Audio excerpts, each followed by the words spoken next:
বর্তমান সময়ে নাট্য জগতের হিট মেশিন খ্যাত নির্মাতা কাজল আরিফিন অমি। তার প্রতিটি কাজই মুক্তি পেতে না পেতেই পেয়ে যায় জনপ্রিয়তা। এবারও তার ব্যতিক্রম হয়নি। ফিফা বিশ্বকাপ 2022কে কেন্দ্র করে তিনি নির্মাণ করেছিলেন ব্যাচেলর ফুটবল। নাটকটি উন্মুক্ত করেন তিনি গত সোমবার রাতে। আর সেই নাটক অতীতের সব রেকর্ড ভেঙে ইউটিউবে 3 ঘন্টায় পার করেছেন 3 মিলিয়ন ভিউ। সব মিলিয়ে বেশ নিজেই নিজের রেকর্ড ভাঙলেন তিনি। কেননা এর আগে 4 ঘন্টায় অমির বানানো ব্যাচেলর কুরবানি 4 ঘন্টায় 1 মিলিয়ন ভিউয়ের রেকর্ড গড়েছিলেন। তো আজকে আমার এই প্রতিবেদনে আর্জেন্টিনার জয়ের পিছনের গল্প জানালেন নির্মাতা অমি। কী কারণে তিনি আর্জেন্টিনা দলের জয়ী করলেন এবং ব্রাজিল দলকে হারালেন সেই বিষয়ের উপর কিছু তথ্য এবং কী কারণে হারাইছেন সেই তথ্য তিনি নিজেই দিলেন। তো চলুন মূল আলোচনায় চলে যাওয়া যাক, তিনি কি বলেছেন এই নাটক সম্পর্কে।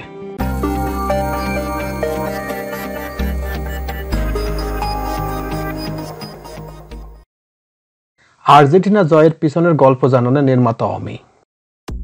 বিশ্বকাপ ফুটবল চলাকালীন বাংলাদেশের সবচেয়ে আলোচনায় থাকে ব্রাজিল ও আর্জেন্টিনা দল। এই দুই দলের সমর্থকদের কথা ভেবে ব্যাচেলর ফুটবল শিরোনামে হাসির একটি নাটক নির্মাণ করেছেন অমি। সেখানে তুলে ধরা হয়েছে এই দুই দলকে ঘিরে ভক্তদের মজার সব কাণ্ড। নাটকটিতে ব্রাজিলের নেতৃত্বে ছিলেন জিয়াউল হক পলাশ আর আর্জেন্টিনার নেতৃত্বে ছিলেন মিশু সাব্বির। নাটকের শেষে দেখা যায় ব্রাজিলকে পরাজিত করে জয়ের মুকুট পরেন আর্জেন্টিনা দল।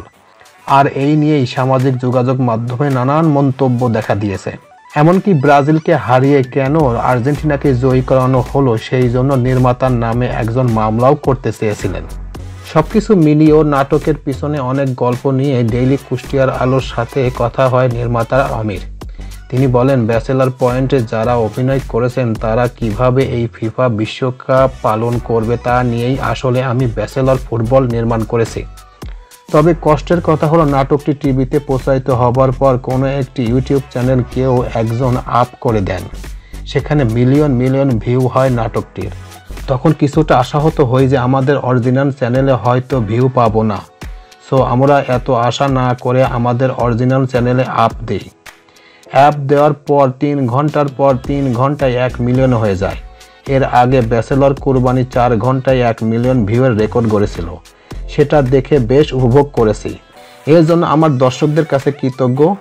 তারা বিভিন্ন পেজে ইউটিউব নাটকটি দেখার পরেও যে আমাদের অরিজিনাল চ্যানেলে দেখছে তাদের এই ভালোবাসায় আমরা মুগ্ধ। আশা করি পুরো মাস জুড়েই যেহেতু খেলা চলবে আমরা আশাবাদী সারা মাসেই নাটকটি দর্শক দেখবে। অমি আরও বলেন, ব্রাজিল আর্জেন্টিনার একটি হার জিতের অংশ ছিল নাটকটিতে।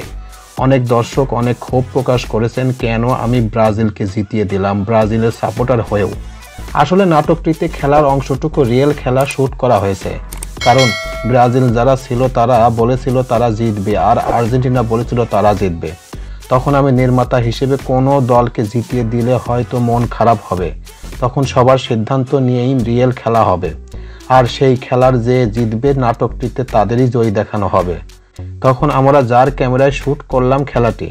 আমি যেহেতু ব্রাজিলের সাপোর্টার তাই আমি আমার গোপন ক্যামেরা আর্জেন্টিনার গোল পোস্টে সেট করে রাখি যেন গোলের শটটা ঠিকঠাক পাই। কিন্তু শেষ পর্যন্ত দেখলাম ব্রাজিল 1 গোল দেওয়ার পর আর্জেন্টিনা 2 গোল দিয়ে দিয়েছে। নির্মাতা আরও যোগ করে বলেন, যারা ব্যাচেলর ফুটবলের টিভি থেকে রেকর্ডকে কপি ক্লিপ বিভিন্ন ইউটিউব চ্যানেল ও ফেসবুক পেজে আপলোড করেছেন আমরা তাদের বিরুদ্ধে আইনগত ব্যবস্থা নিয়েছি। খুব শীঘ্রই সেই সব চ্যানেল ফেসবুক পেজগুলো বন্ধ হয়ে যাবে এবং সেই সব ফেক চ্যানেল ও ফেসবুক পেজগুলো যারা পরিচালনা করেন আমরা তাদের বিরুদ্ধে আইনগত ব্যবস্থা নিচ্ছি।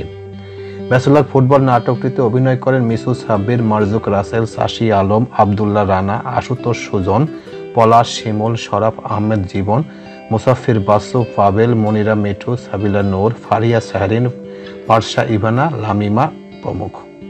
তো এই ছিল মোটামুটি আমাদের আজকের প্রতিবেদন। উপরোক্ত আলোচনা থেকে আমরা এটাই বুঝলাম যে ব্যাচেলর ফুটবল নামে যে নাটকটি নির্মাণ করেছেন কাজল আরিফিন অমি, তিনি সবকিছু অভিনয় করলেও খেলাটি তিনি রিয়েলভাবে প্রচার করেছেন। আর এই কারণে তিনি সঠিক তথ্য দিয়েছেন। আর এখানে যে খেলাটা হয়েছে সেখানে অরিজিনালিভাবে খেলা হওয়ার পরেই আর্জেন্টিনা জয়ী হয়েছেন এবং ব্রাজিল হেরে গেছেন। তার কথাতে আমরা এটাই বুঝতে পারলাম। প্রিয় ভিউয়ার্স, আমার এই তথ্য এবং ভিডিওটি যদি আপনাদের কাছে একটুখানি ভালো লেগে থাকে তাহলে অবশ্যই লাইক, কমেন্ট, শেয়ার করবেন এই ভিডিওটি। আর যারা এখন আমার এই চ্যানেলটি সাবস্ক্রাইব করেন নাই তারা দ্রুত আমার এই চ্যানেলটি সাবস্ক্রাইব করে ফেলবেন।